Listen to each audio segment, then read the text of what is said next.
brand new day, a brand new day in New York, a brand new episode at The Grey Matter. I am Adnan Shekhani and I am Khurram Khalimi. And today our guest is Emily Paglione.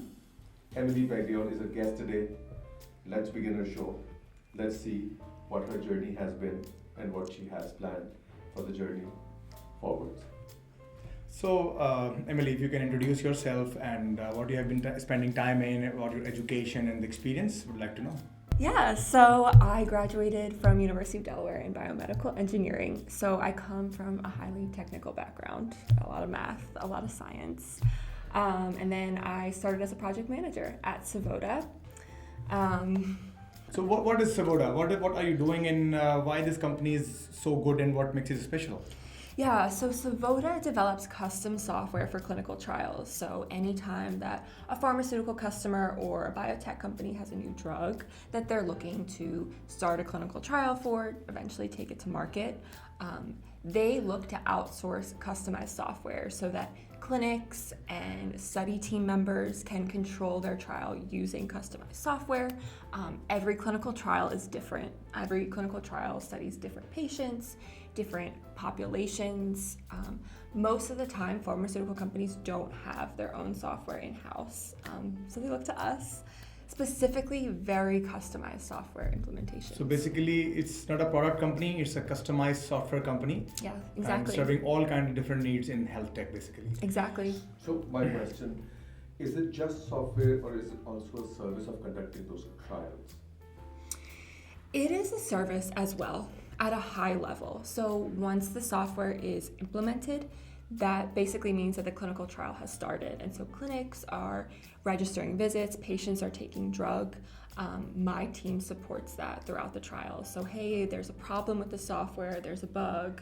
My team steps in, I step in individually and fix the problem. So yeah, we support the trials as well.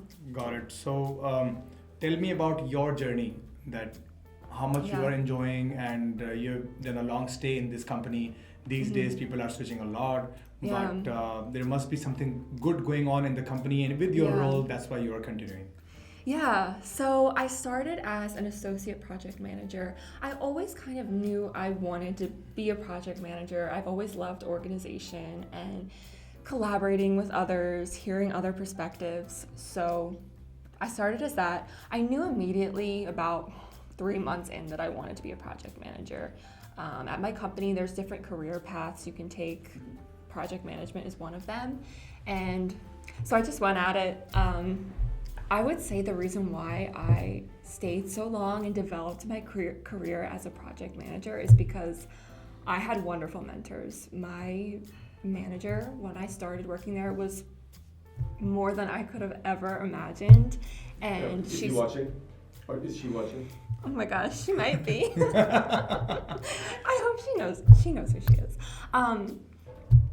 Yeah, she was there for me every step of the way. You mentioned collaboration, and that's interesting, and I would like to know, because when you think about clinical trials, it's a lot of serious stuff, and then soft coordination, a lot of serious stuff, right? Yeah. So when you speak about collaboration, what kind of collaborations is Emily involved in?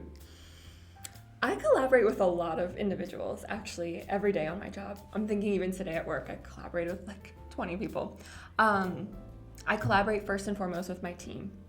I work with a design consultant who designs the software, who comes up with the customizations. I have an associate project manager who supports my team. I work with developers and testers who code and test the system. I work with them all day, every day. So tell me one thing which is very, very critical in this kind of role. And I think I already can see and know one thing, that you need a lot of high energy levels to maintain that kind of coordination. But tell me one thing in your view which is most important for this. Most important, in my personal opinion, is empathy. Because things get busy, things change in the second. There's so much risk involved, there are so many people you have to speak to, so many things that you have to understand. This software is very complex, trials are complex, and it's a lot. So you have to be on the go all the time, yeah? So now you mentioned that you talk to 20 people at times, and maybe in different time zones as well. and now there has been a conversation Mhm. which sort of has become redundant, but still we ask Mhm. because it's mandatory to ask, Mhm. right? And that is AI. So Yeah. now imagine you working with so many people, so many verticals, so many teams, such a huge matrix Mhm. of people that you are coordinating with. You have the tech people, you have the client side of the people, which are the pharmaceutical companies or the biotech companies. Yeah. How do you see AI integrating itself? Do you think a project manager of the future is an AI assistant? That's a tough question. I lean towards no, because the 20 people I talk to every day, those are 20 times 5, 100 different conversations a day, 100 different sentences, words, tones of voice, underlying assumptions. I don't know how AI could. So you're saying remember all that AI has to improve a lot to cater to all of that. They have to capture every little detail, everything, I think. Because as a project manager, I'm looking at everyone's tone of voice. I'm like trying to decode my clients, what they really need based on a sentence, or trying to imply things, trying to get more information. Simple words are just not enough. So you're saying that AI has to read a lot of emotions. So Yeah. all those AI developers out there, Yeah. you gotta work hard on that to make big in the health tech. Yeah. At least for my job, I would say. I would be interested in hearing another perspective in health tech, maybe even like an end user of my software, because I think logistically on the other end of my software, like the doctors and nurses and the patients who take the drug, that could certainly be automated in a different way. I'm sure we could develop the software in a more strategic, automatic way. But for my job specifically, no. Nah. So you are not replaceable by AI, yeah? No, I am That's not the verdict today. replaceable. I am not replaceable. That's a good confidence. So tell me how important it is. So tell me how important is the company culture for young people to join a new company at a startup kind of phase, and the company is also growing. They are also growing, and how important is company culture in this situation? It's very important. I know there's a lot of statistics that the younger generation tends to job hop a lot more frequently, and I'm sure there's reasons for that. And I think from my perspective, I really valued honesty early in my career. Again, my mentor was wonderful. She was always just real with me about where the company was going, where our projects were going, why we needed to complete some very difficult task at 8 a.m. or some early time. The younger generation wants to understand that, I think. Even Sure, me. understand that. Yeah. Even at my level, I still want to understand that.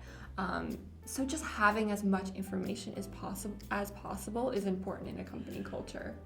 What are the things in your point of view will differentiate between a good culture or like an okay culture or a bad culture? What are those metrics? I would say sugarcoating isn't always the best. I would say that it's really important for managers, leaders to bring about change, bring about the reason of the change, tell everyone as much details as you can, to promote a transparent, honest environment with every individual employee. I think that's really important. Honestly, honesty, that is the best. Love your answer. Completely agree. Honesty is the best approach. Yeah. Honestly. Yes. Yeah. Always. Yeah, It honestly. always works. It always works. Honesty is Yeah. the best policy. That's how Yeah. it goes, yeah? Yeah. So that brings me to, this does not bring me to another question, but my question would be, there has been a lot of advancement in clinical trials. Mm-hmm. And we've seen post-COVID, people started to take their health seriously. So would you agree that health industry post-COVID has sort of become a major industry where the younger lot would want to come and work in? I would say 100%. Yeah, I remember during COVID, business was booming in healthcare in my company. We had tons of influx of new trials, COVID trials, and I would say it's going to continue to grow from here. There's so much research, there is so much new drugs coming to market, and yeah, I would say a lot. All right, Emily. So my question is that there are a lot of graduates who would be or undergrads watching this episode, and what would you advise them on what kind of skills they should bring in the health tech space? Because now there's a huge element of tech in health. So what kind of skills should they have when they enter the job market? I would say two things come to mind. One being organization. As we mentioned, the health tech industry is very likely going to be booming, and there's going to be a lot more projects, a lot more tasks. Things are going to be rapidly heating up, and organization is going to be key. You need to keep track of all your tasks, keep track of your communication with your manager. Organization is essential. And I would say the second really important skill that would be needed is understanding at a basic level risk management.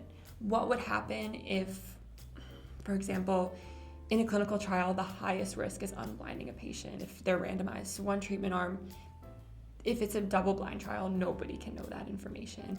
And the first thing you should do when you start your job in health tech is understand the risk. What's the most important thing to focus on in my tasks? What could go wrong? Because if things go wrong, they go really wrong. Yeah. So two things you mentioned: task management, risk management. And that's understandable because you're dealing with human lives, and this is the most critical thing we should be very careful about. Yeah. I would say communication. Like I mentioned, you have to be open with your manager, you have to be open with your team. I also think it's really important to give status updates. You know, if you're working on a task and it's still in progress, if you don't give an update, your manager might say, well, where is it? I think over communicating is always better than under communicating, even for the things that you don't think you should say, that nobody's worried about, it's not a big deal, still communicate it. Yeah, communicate more. Yeah, you can always communicate more. Because that's the core responsibility, especially for project management, that everyone should be updated out loud. Yeah, if I didn't say something to my team, I don't even know what could happen. Yeah. So you have to state the obvious. Yeah. And the not obvious ones. Yeah. Of course. Yeah, I'm the type of person that kind of undermines what I'm doing, and it's not a big deal. It's not a big deal. It kind of is a big deal. Everyone should know. Yeah.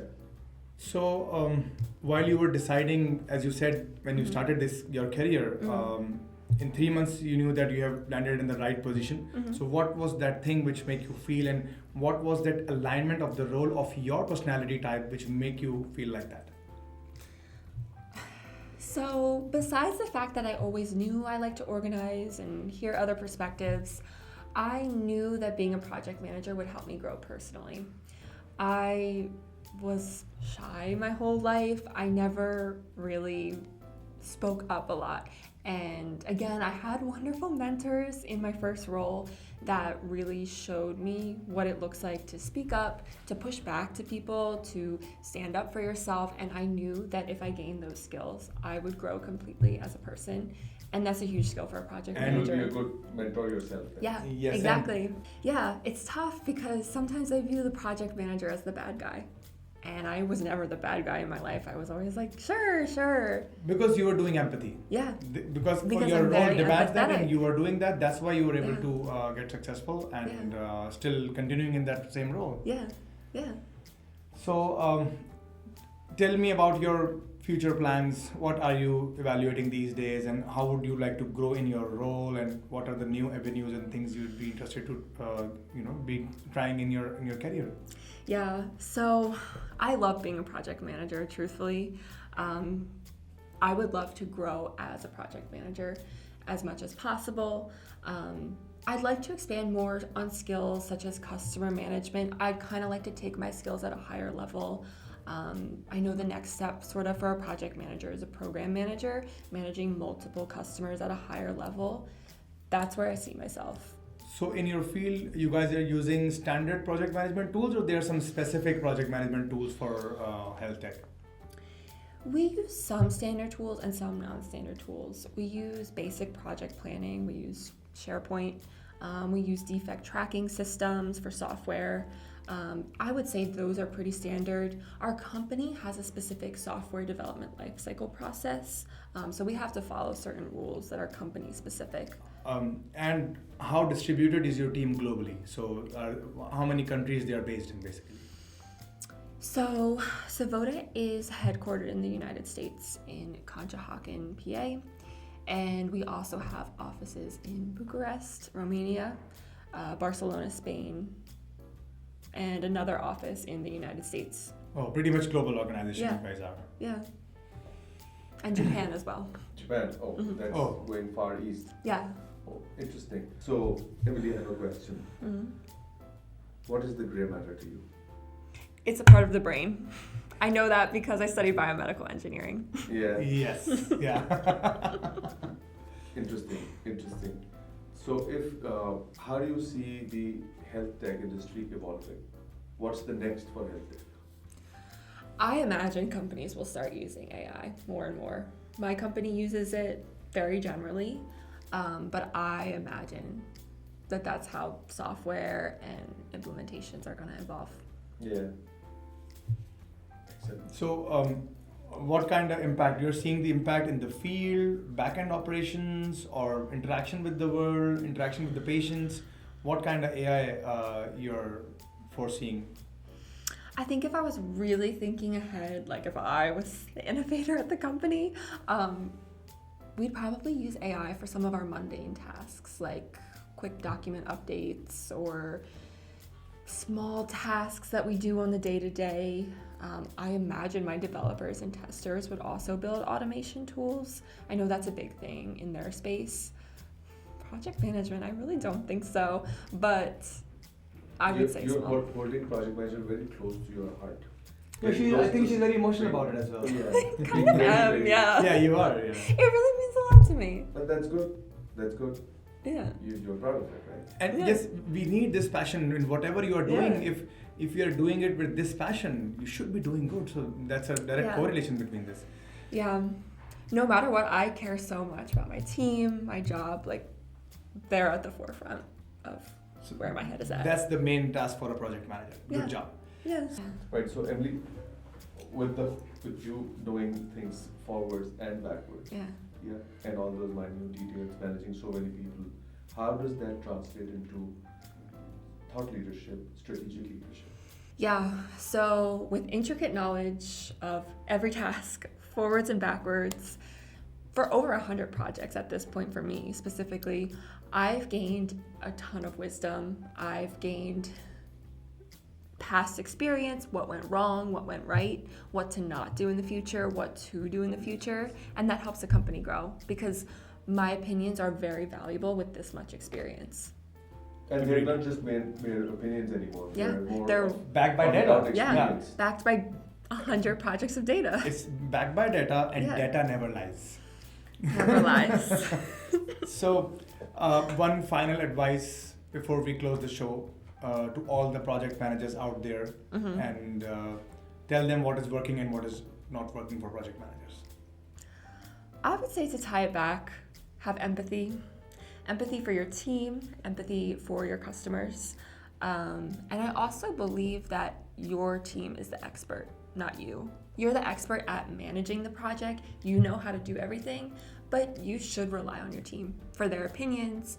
For me, I need to know the intricacies of the software.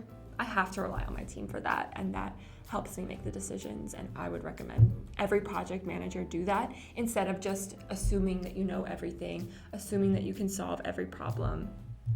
You need others. Love this answer. I'm a big supporter of this mindset Yeah. that you should give charge to the best at that Yeah. stuff. You don't know everything. Yeah. Yeah, No. with delegation rules. Yeah. Yeah. It's stressful because you think you want to know everything. You think that you need to be on top of everything, but you really don't. As long as you know how to manage your Yeah, I think project. it was Bill Gates who said that, Yeah. I hire people who are more smarter than me. Yes. Yeah. Yeah. So, well, Emily, thank you very much for coming, and I Yeah. hope you enjoyed, and see you next time. Thank you so much for having me. This was great. You're welcome. Thank you for imparting your wisdom to our audience. Yes, of And course. We will put Emily's LinkedIn profile so you can follow her and seek her advice if you need it. And all the best to all the project managers out there and the health tech companies. She's the girl to watch out. Thank you very much. Thank you. Thank you. Thank you.